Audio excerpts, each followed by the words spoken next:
My new husband's daughter insulted me in front of my family. When I confronted her, he humiliated me. She's not your daughter, don't correct her. I just smiled. Fine. The next morning, her car, tuition, and allowance were all gone. By breakfast, my husband was pounding on the locked door of my sewing room while his daughter shouted from the driveway that I had ruined her life. I did not open the door. I was staring at an email from the director of the Community Arts Center where I had volunteered for 11 years. Elaine, the message said, why did you resign from the scholarship committee and why did you authorize Paige to collect the donor files? I had done neither. Outside the door, Russell tried the handle again. Turn the payments back on. Right now. Ask Paige why she has my donor files. The pounding stopped. That pause frightened me more than the shouting. The night before, Paige had called me a temporary wife with a permanent checkbook at my sister's anniversary supper. When I asked her to take it back, Russell gave me that cold line about her not being my daughter. He said it in front of my sister, my brother-in-law, my niece, and the restaurant manager who had come over because Paige was speaking so loudly. So I accepted his rule exactly as he gave it. Before bed, I canceled the voluntary transfers I had been making for Paige's graduate tuition, returned financial responsibility for her leased car to Russell, and ended the allowance that came from my separate account. I did not touch money that belonged to either of them. I only stopped supplying mine. But the email on my screen changed the shape of the problem. Paige had not merely grown comfortable with my help. She had somehow stepped into a role I had never offered her. Open the door, Russell said, softer now. Tell me what she collected. It's probably a misunderstanding. Then misunderstand it from the hallway. He walked away. Through the window, I watched Paige leave with a friend,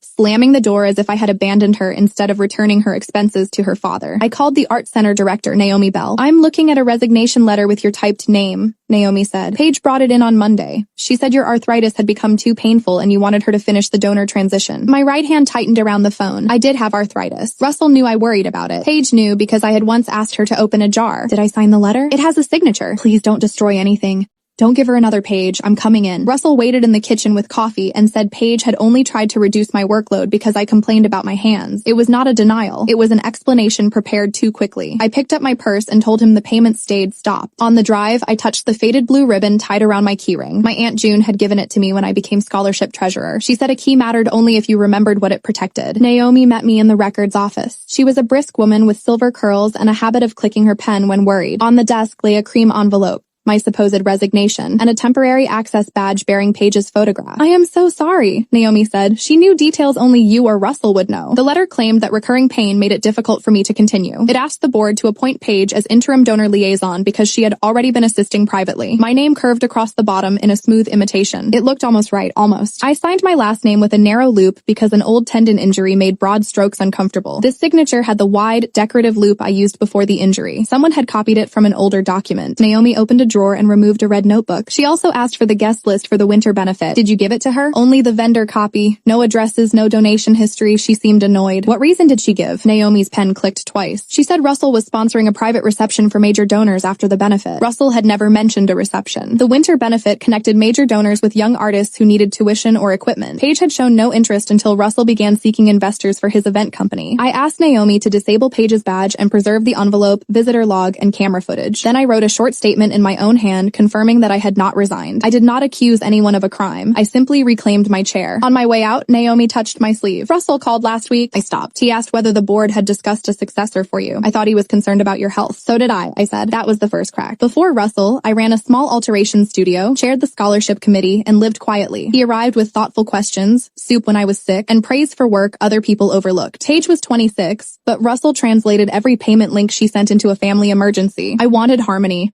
so helping became easy. Easy became expected. At Carol's supper, Paige turned cruel only after I refused to introduce her to our largest donor. The insult had not been careless. She was angry that I guarded a door they wanted opened. My attorney, Marisol Vega, read the false resignation and asked who benefited from donor access. Russell needed clients and investors. She told me to change every password, secure my separate property, and preserve the old tablet cool emergency. At home, the cream envelope stayed in my mind. It became the first of two objects I could not stop seeing. The other was my blue ribbon key. One represented access taken. The other represented access I still controlled. Russell was gone when I returned, but his family group message said medication had made me unstable. Paige added, I hope she gets help. Carol offered to tell everyone what happened at dinner. I asked her to wait. I was not protecting Russell. I was giving him room to keep talking. That evening, he claimed Paige had only tried to reduce my workload. When I asked why help required a false resignation, he said, because you never let anyone help unless it happens your way. The blame arrived too smoothly. He walked away when I asked where the copied signature came from. The next morning, my studio partner, Wendy, found 2 appointments missing from our shared calendar. Both belonged to women connected to the Arts Center board. One Someone later told Wendy that Paige had called and said I was reducing my workload due to confusion with dates. Paige offered Russell's company as a replacement for the Women's Spring fundraiser. That was the repeated pattern Marisol told me to look for. My health was not just an excuse. It was a tool. If they made me seem unreliable, every door I had opened could be held open for them. I secured every account and left the old tablet with Marisol. Russell noticed by lunch. Married people don't hide access, he said. I kept threading my needle. You're behaving like access is love. That afternoon, Russell's sister Denise arrived with a pie and called the false letter a private family mistake. Then she admitted Russell had promised people his company would host the donor reception. He had sold access he did not own. As she left, she said, "You can be right and still end up alone." For a few minutes, I wondered whether surrender might be cheaper than another divorce. This is the part where I need to ask the women listening, especially anyone who has ever been called selfish for closing a door someone else kept pushing through. Was I wrong to protect what I had built? If you believe a boundary is not cruelty, leave a like or a few words, because that evening I truly needed to know I was not the only woman who could see the trap. The next reward came from someone I barely knew. Leon Mercer, the center's facilities manager, called from his truck. "Miss Elaine, I checked the visitor log like Naomi asked. Paige came twice,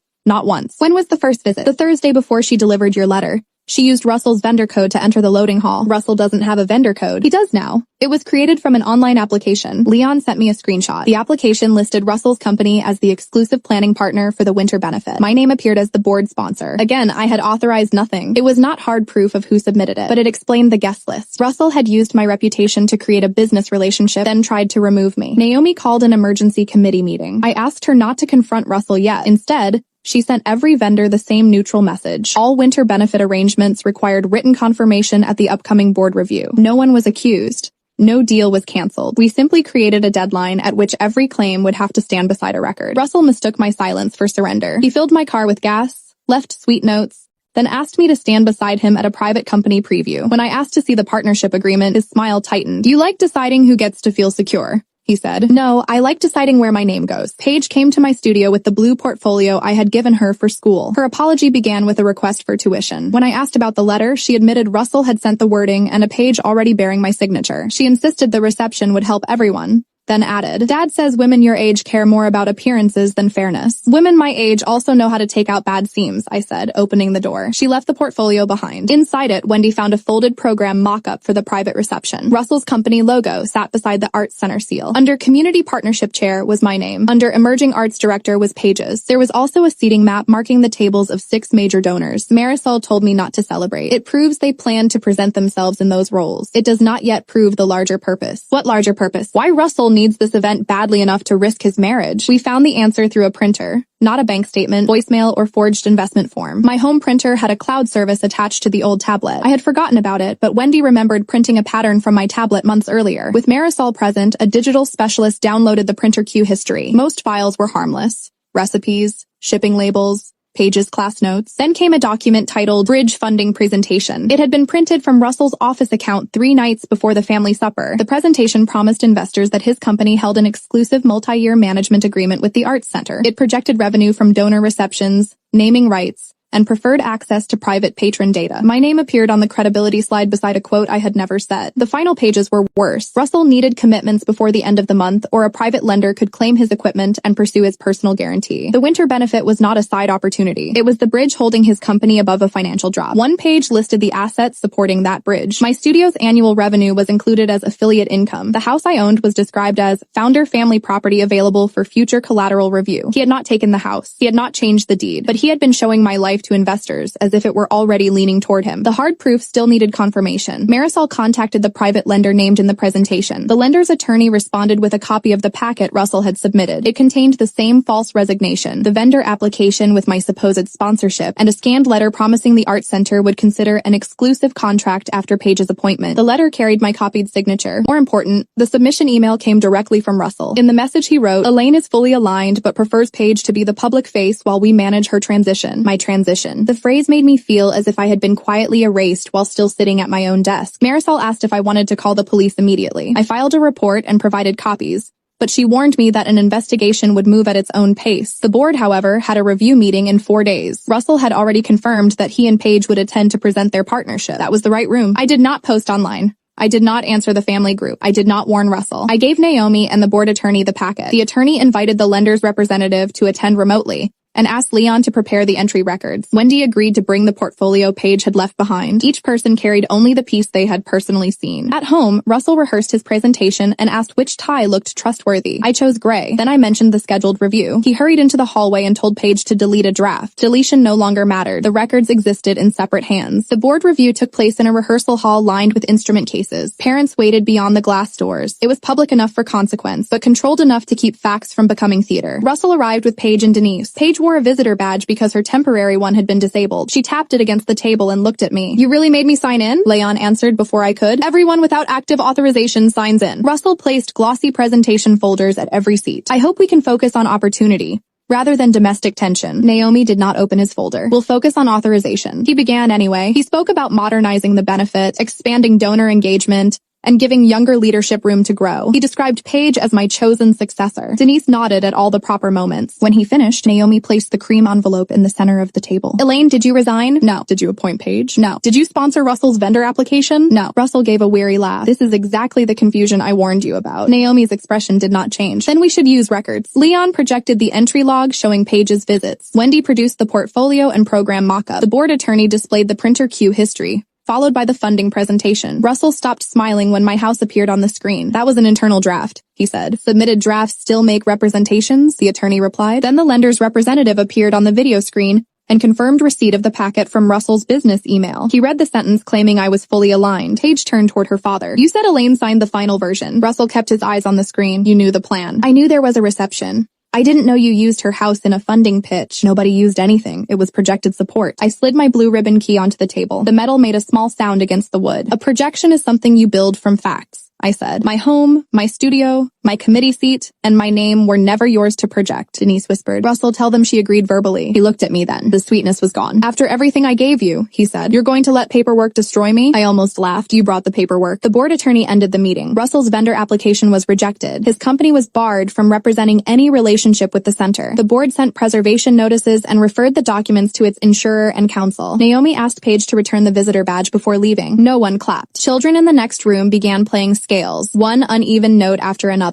Consequences sounded less like victory than people packing folders without looking at Russell. Outside, Paige caught up with me near the parking lot. "Did you plan all of that?" "I planned for each person to tell what they knew. My program deposit is due Monday." Even then, one part of her still reached for the old arrangement. "Then Monday will tell you what your priorities cost," I said. She looked ashamed, but I did not rescue her from the feeling. Russell did not come home that night. He sent a message saying I had chosen strangers over family. Marisol replied on my behalf with notice that I was filing for divorce and withdrawing permission for his company to use my name, studio, property, or professional history in any form. Because the house was mine, the court granted me temporary exclusive use. A service packed Russell's belongings and delivered them to storage. After 1 month, the bill became his. The lender refused to extend Russell's deadline. He sold equipment and closed the company before spring. The signature review continued, but I did not build my peace around a criminal outcome. The civil records protected my property and settled the divorce. Denise stopped sending prayers after she learned Russell had also used her lake cabin photographs in a proposal marked future retreat venue. She apologized in a 2-line message. I accepted the apology without reopening the door. Paige withdrew from her graduate program for a semester and found full-time work with a hotel conference team. 3 months later, she mailed me the first payment for charges she had made on my card before I cut off access. There was no emotional letter, only a money order and a note. "I understand why you stopped." It was not enough to make us mother and daughter. It was enough to show that responsibility had finally reached the correct address. The art center elected me to another term, but I changed how the committee worked. No single volunteer could authorize access to donor information. Health concerns had to be discussed directly with the person involved, never through a spouse. Naomi framed my real handwritten statement